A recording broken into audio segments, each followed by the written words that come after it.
Selanjutnya, sebelum kita masuk ke materi uji kecocokan, saya mau menjelaskan terlebih dahulu bagaimana kita membaca tabel C kuadrat. Ini ya, tadi yang kita butuhkan tadi adalah alfa, nilai taraf signifikan ya, dan nilai V atau DF ya, atau degree of freedom. Ini kita akan membaca tabelnya dengan ketentuan memang mirip dengan cara membaca tabel T. Baik, ini adalah tabel C kuadratnya ya.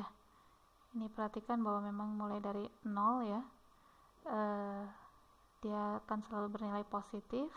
Kemudian ini yang diarsir adalah daerah penolakannya, jadi nanti otomatis daerah penolakan akan selalu ada di sebelah kanan, atau kalau dalam tanda itu selalu lebih dari. Bisa diperhatikan bahwa di sini mirip dengan tabel T, bahwa yang ada di sini ini ya, yang ada di sini ini adalah nilai alfanya ya, nilai alfanya. Dan ini tidak perlu lagi diolah. Kalau misalnya diberikan taraf signifikan 0,1, berarti kita akan menggunakan yang kolom ini ke bawah, seperti itu ya. Kemudian kalau misalnya diberikan taraf signifikannya adalah 0,05 ya, berarti menggunakan yang ini menuju bawah. Jadi tidak perlu lagi dibagi dua atau bagaimana cara menghitungnya, tidak perlu ya. Tidak perlu lagi ada perhitungan untuk menentukan alfa yang digunakan di tabel. Jadi alfa yang disoal bisa langsung digunakan. Kemudian ini adalah DF-nya atau V, degree of freedom-nya. Ini dan seterusnya ya. Nah, jadi kalau V-nya 4, kemudian alfanya 0,05, berarti yang ini 9,488. Kurang lebih seperti itu ya cara membacanya. Sama seperti kita membaca tabel T. Baik, kita kembali lagi ke slide. Saya pikir cukup sederhana ya untuk membaca tabelnya. Kita masuk ke uji kecocokan, di mana uji kecocokan ini adalah yang kita bandingkan antara frekuensi data observasi dan frekuensi data harapan sesuai teori. Jadi kalau yang frekuensi data observasi ini mentah-mentah kita ambil dari hasil sampling. Sedangkan untuk frekuensi data harapan ini sesuai dengan teori yang kita sesuaikan dengan distribusi tertentu. Tadi seperti yang sudah saya jelaskan di video sebelumnya yang di part 1 ya, bahwa untuk frekuensi data harapan ini bisa diisi dengan data yang kita bentuk sehingga dia berdistribusi yang kita inginkan. Misalnya ingin berdistribusi normal, maka angkanya berapa saja nih? Nah, itu yang akan dijadikan frekuensi data harapan. Kemudian untuk uji kecocokan dia hanya terdiri dari satu variabel dan K kategori. Jadi sebanyak K kategori. Dan uji hipotesisnya itu adalah mengenai ada atau tidak adanya perbedaan. Untuk H0 ditetapkan tidak ada perbedaan yang signifikan antara distribusi data dengan distribusi model. Maksudnya ini antara frekuensi data observasi dengan frekuensi data harapan atau E, saya simbolkan E sebagai ekspektasi ya. Jadi kalau H0 itu ditetapkan mengenai tidak ada perbedaan. Sedangkan kalau H1-nya otomatis, hipotesis alternatifnya otomatis kebalikannya, yaitu ada perbedaan yang cukup signifikan antara distribusi data hasil sampling dengan distribusi model, yaitu yang tadi kita tentukan ya, yang berisi frekuensi data harapan tadi. Kemudian derajat kebebasannya atau V atau DF di sini degree of freedom itu adalah K-1. Banyaknya kategori ini ya, banyaknya kategori dikurangi 1. Ya. Banyaknya kategori dikurangi 1. Jadi bukan banyaknya data total frekuensi, bukan, tapi banyaknya kategori. Dan ini adalah rumus C kuadrat, ini adalah statistik ujinya. Jadi kalau di tahapan pengujian hipotesis, maka ini adalah tahapan ketiga, yaitu menghitung statistik uji ya, yaitu nilai observasi kategori tersebut dikurangi nilai ekspektasi kategori tersebut kemudian setelah dikurangi dikuadratkan dibagi nilai ekspektasi dari kategori tersebut ya. Jadi nanti kan ada beberapa kategori. Ini ya, bahwa I itu adalah frekuensi observasi kategori ke I ya, misalnya ada 4 kategori, misalnya ini untuk kategori ke-1, ke-2, ke-3, ke-4. Seperti itu. Kemudian frekuensi ekspektasi atau harapan kategori ke I, ini adalah EI. Kemudian K adalah banyaknya kategori. Nah, daerah penolakan dia tadi sudah saya sampaikan bahwa dia akan selalu lebih dari, karena tadi gambarnya itu posisi daerah penolakan yang diarsirnya kurang lebih gitu ya, ada di sebelah kanan. Ya, ini ya. Jadi karena ada di sebelah kanan maka menggunakan tanda lebih dari. C kuadrat hitung lebih dari C kuadrat tabel ini. C kuadrat hitungnya yang ini ya, yang akan dihitung lebih dari C kuadrat tabelnya kita cek di tabel C kuadrat. Contoh, sebuah distributor alat penggilingan padi membagi pasar menjadi 4 wilayah. Jadi ini adalah distributor alat penggilingan padi. Ada wilayah A, B, C, dan D. Dan 4 wilayah inilah yang menjadi kategori wilayah. Berarti kita akan punya K-nya sama dengan 4. Ada informasi bahwa pendistribusian alat penggilingan merata. Informasinya merata pada setiap wilayah. Kemudian untuk membuktikan pernyataan bahwa terdistribusi merata, kita ambil 40 arsip sebagai sampel. Jadi total data yang kita ambil itu adalah 40 arsip sebagai sampel yang tertera pada tabel berikut. Kita akan menggunakan taraf signifikan 5% ya untuk pengujian 0,05. Nah, karena merata, kenapa diambilnya 40 arsip? Biar mudah ya. Penentuannya sederhananya karena ada 4 wilayah, kemudian karena kita berekspektasinya merata, ini adalah ekspektasi. Kalau merata berarti dari 4 itu, dari 40 berarti masing-masing adalah 10. Nah, sedangkan data hasil pengambilan sampel itu yang ini. Ya, 3, 15, 16, 6. Ini adalah observasi, yang ini adalah ekspektasi. Totalnya harus sama. Antara total observasi dan total ekspektasi ini harus sama. Ya, bagaimanapun harus sama. Karena kita membandingkan hal yang sama. Cuma yang ini adalah hasil yang sesungguhnya, yang harapan itu, yang ini adalah harapan kita. Tetap totalnya harus sama. Mari kita hitung di sini. Datanya sudah dipindahkan di sini ya. Ada O observasi yang atas, yang E adalah yang ekspektasi. Kita pertama menentukan H0 dan H1.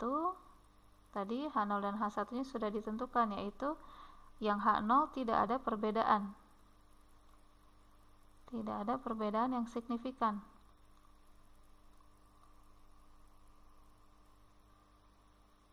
Atau di sini kalau sesuai dengan kasusnya, alias distribusi alat penggilingannya, distribusi alat gilingannya ya, distribusi alat ke 4 wilayah tersebut ABCD itu merata.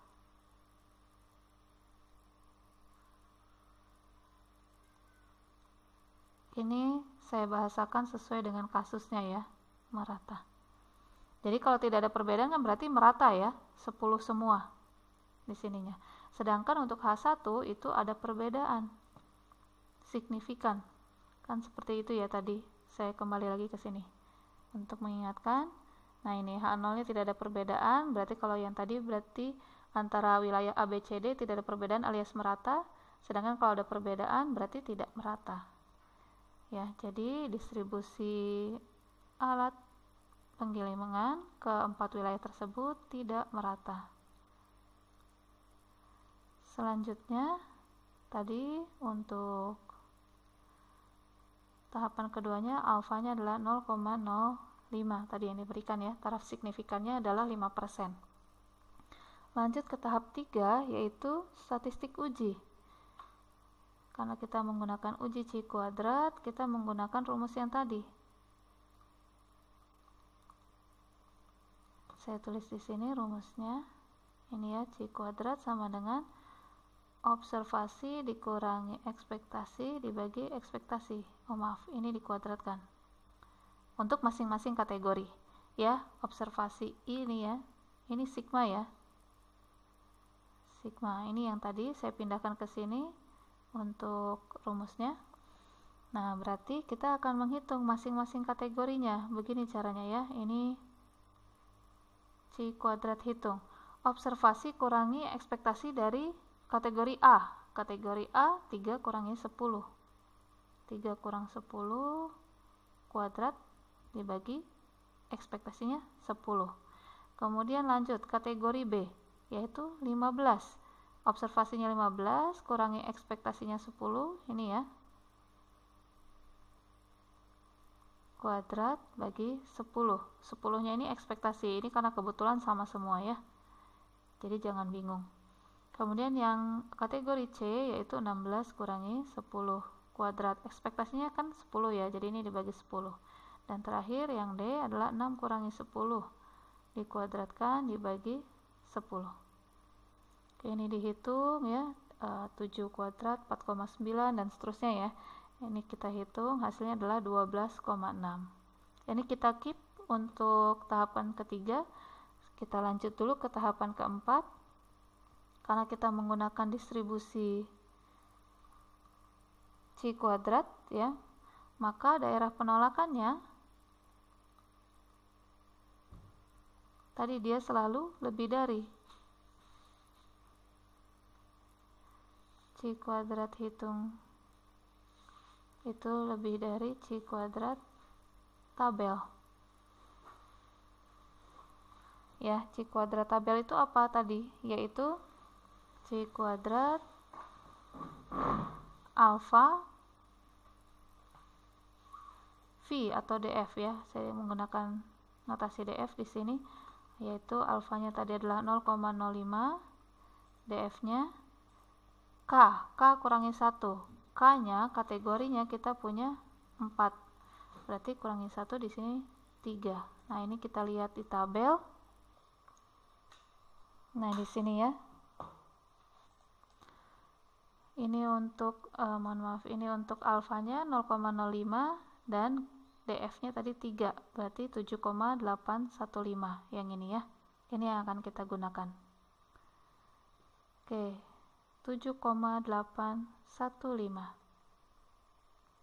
Berarti di sini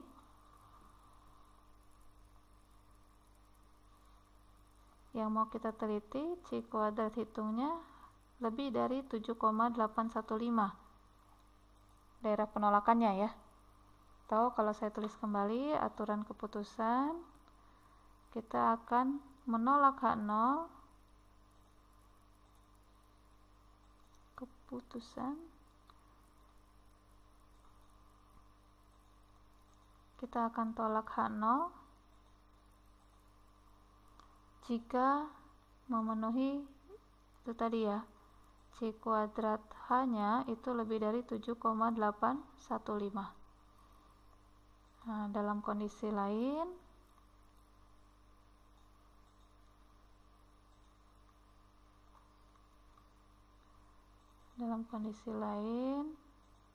jangan tolak H0.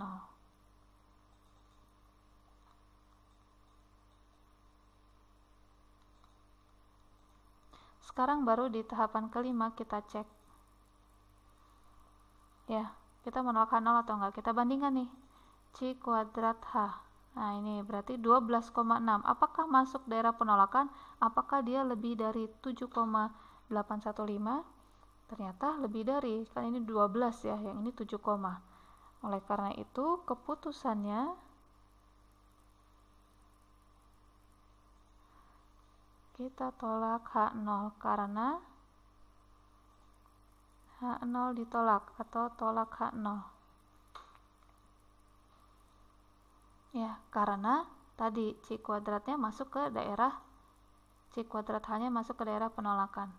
H0 ditolak, sehingga kesimpulannya Berarti yang berlaku adalah H1-nya, yaitu ini, ada perbedaan H1 ya, atau distribusi alat ke 4 wilayah tersebut tidak merata. Sehingga distribusi alat, saya singkat-singkat saja ya, distribusi alat ke 4 wilayah tersebut